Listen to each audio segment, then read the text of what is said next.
नमस्कार मित्रांनो, तुमचे स्वागत आहे श्री स्वामी समर्थ. मित्रांनो, 14 जानेवारी ते 31 जानेवारी 2025 कसा असेल हा काळ मिथुन राशीच्या लोकांसाठी. मकर संक्रांतीनंतरचा काळ कसा असणार आहे मिथुन राशीच्या लोकांसाठी आपण बघणार आहोत. मिथुन राशीचे राशी भविष्य, मकर संक्रांतीनंतर कोणत्या गोष्टी होतील, कोणत्या घटना घडतील, काय करावे काय नाही करावे याबद्दल थोडक्यात सविस्तर माहिती आपण मिथुन राशीच्या संदर्भात जाणून घेणार आहोत. तुमची किंवा तुमच्या जवळच्या व्यक्तींची मिथुन राशी असेल तर तुम्ही हा व्हिडिओ संपूर्ण बघावा, कारण या व्हिडिओमध्ये आम्ही तुम्हाला सांगणार आहे मिथुन राशीचे मकर संक्रांतीनंतरचे राशी भविष्य.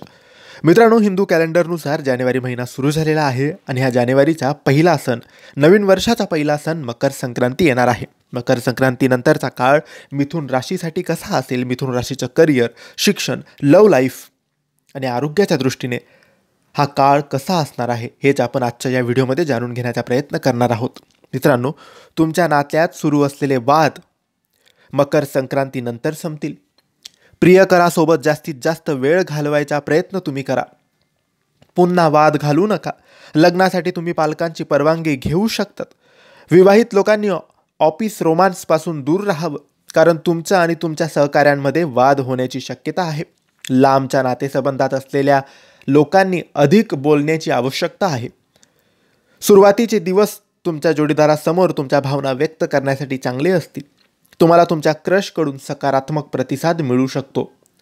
नोकरीत त्रास देत असलेल्यांकडे दुर्लक्ष करा आणि तुम्ही सर्व कामं दिलेल्या वेळेत पूर्ण करत असल्याची खात्री करून घ्या. काही IT व्यावसायिक आणि इंजिनियर कामासंबंधित बाहेरगावी परदेशात जाऊ शकतात.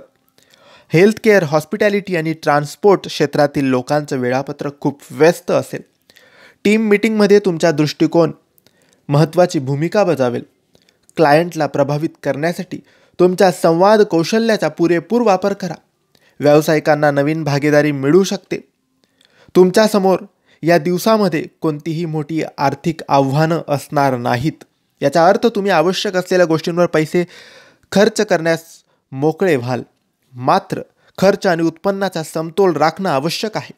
इलेक्ट्रॉनिक उपकरणं आणि फर्निचर खरेदीसाठी हा काळ उत्तम असेल. काही पुरुष नवीन वाहनं मकर संक्रांतीनिमित्त खरेदी करण्याचा विचार करू शकतात. व्यावसायिकांना निधी उभारण्यात यश मिळू शकते. या काळामध्ये, या दिवसांमध्ये काही लोकांना हार्ट किंवा छातीशी संबंधित समस्या जाणवू शकतात.